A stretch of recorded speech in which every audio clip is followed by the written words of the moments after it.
चला मंडळी, तर आज आपण उन्हाळी वाळवणीतला अजून एक प्रकार बघूया. ते आहे वाफेवरचे पापड. एकदम मस्त बघा, असे छान डबल फुगतात आणि खूप असे कुरकुरीत आणि मस्त लागतात. तर हे पापड आपण बनवणार आहोत तांदूळ आणि गव्हाच्या चिकापासून. तर हे मिक्स करून बनवणारे पापड आहोत. तर हे वाफेवरचे पापड आहे. त्याआधी चॅनलला सबस्क्राईब केलं नसेल तर सबस्क्राईब नक्की करून घ्या आणि व्हिडिओ पूर्ण बघून लाईक नक्की करा. तर इथे ना मी 3/4 कप तांदूळ घेतलेले आहे. हे तांदूळ आपल्याला स्वच्छ धुवून घ्यायचे आहेत आणि धुवून घेतल्यानंतर ह्याला 3 दिवस भिजत टाकायचं आहे. आता 3 दिवस भिजून झाल्यानंतर ह्याला मिक्सरमध्ये वाटून घ्यायचे आहे. पहिले पाणी न टाकता वाटायचं आहे आणि मग थोडं थोडं पाणी टाकून अशी एकदम सॉफ्ट आणि स्मूथ अशी पेस्ट करून घ्यायची. फार पाणी घालायचं नाही. आता हा चीक आहे, तर हा अर्धा वाटी चीक आहे, गव्हाचा चीक. ह्याच्या आधी मी एक व्हिडिओ टाकला आहे गव्हाचा चीक कसा बनवायचा, तुम्ही तो नक्की बघा. मी डिस्क्रिप्शनमध्ये देते तुम्हाला लिंक, तुम्ही तिथूनही चेक करू शकता.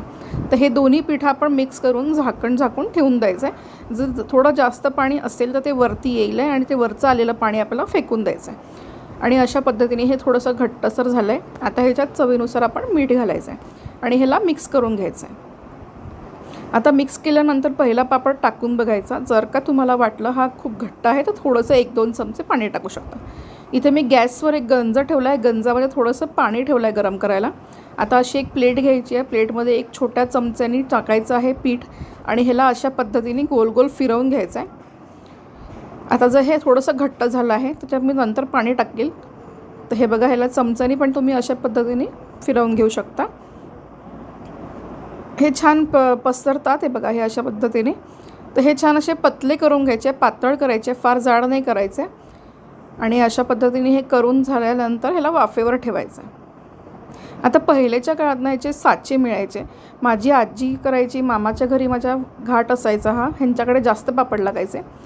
तर तेव्हा ना साचा असायचा, तो पानाच्या आकाराचा असा. तर त्याच्यात पहिले पापड बनवायची पद्धत होती. आता ते काही मिळत नाही, त्यामुळे आपण या याच्यावर करणार आहोत. आता बघा, हा आपला पहिला पापड बनून झालेला आहे.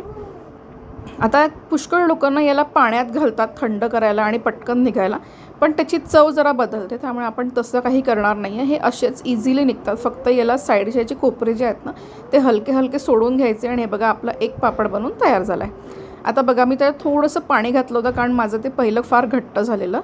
तर ह्याचं पाणी टाकलं ना की बघा, आणि पाणी फार नाही घालायचं, 1-2 चमचे घालायचं फक्त, जेवढं पीठ असेल त्या अंदाजाने. आता बघा, हे वाफेवर ठेवलं आहे मी. वाफेवर पहिले वरच्या भागावर ठेवायचं आणि हे बघा, हे कसं एकदम ट्रान्सपरंट व्हायला लागलं आहे. व्हिडिओमध्ये तुम्ही व्यवस्थित बघा तर तुम्हाला कळेल. जसं हे पूर्ण सुकलं, ड्राय झालं आणि ह्याचा पांढरेपणा जो आहे चाळून ट्रान्सपरंट झालं, लगेच याला पलटवून टाकायचं. जास्त वेळ ठेवायचं नाही, नाहीतर त्याला क्रॅक्स पडू शकतात, ते तुटू शकतं आणि ते पापड व्यवस्थित होणार नाही. असे त्याच्यावर एक पांढरे डाग येतात. त्यामुळे जसं ते वरचं ट्रान्सपरंट झालं लगेच, तसंच त्याला लगेच पलटवून घ्यायचं आणि 1-2 मिनटं ठेवल्यानंतर हे पापड होऊन जातात. तर बघा, अशा पद्धतीने हे सगळे पापड करून झालेले आहे. आणि हे कच्चे खायला खूप फार भारी लागतात बरं का. ते पण तुम्ही नक्की ट्राय करून बघा. जसे तुम्ही हे वाफेवरून काढता ना आणि त्याचे टोकं काढून काढता, तर हे परडीवर टाकायच्या आधीच पोटात टाकायचं, फार भारी लागतात. आमच्याकडे तर हे असेच अर्धे संपून जातात. आणि आता बघा, हा एक पापड वाळून झालेले आहे. आता आपण हे मस्त असे तळून घेतले. तर हे बघा, किती डबल फुगले आहे आणि इतके सुंदर लागतात ना हे पापड, खायला फार टेस्टी लागतात. हे बघा, हे असे बघा किती मस्त फुललं आहे. म्हणजे छोटा पापड होता तो डबल झाला आहे साईजमध्ये. सो या पद्धतीने सुद्धा तुम्ही वाफेवरचे पापड करू शकता. खूप टेस्टी लागतात आणि पटकन बनतात. याला वेळ फार लागत नाही कारण ते वाफेवर लवकर होतात. हे बघा, सगळे पापड बघा कसे मस्त फुलून राहिले आहेत आपले.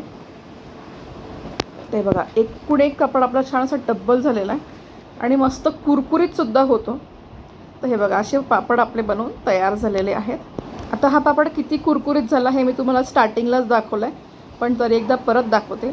सो रेसिपी नक्की ट्राय करून बघा. चॅनलला सबस्क्राईब करा आणि व्हिडिओला लाईक करा. थँक्यू.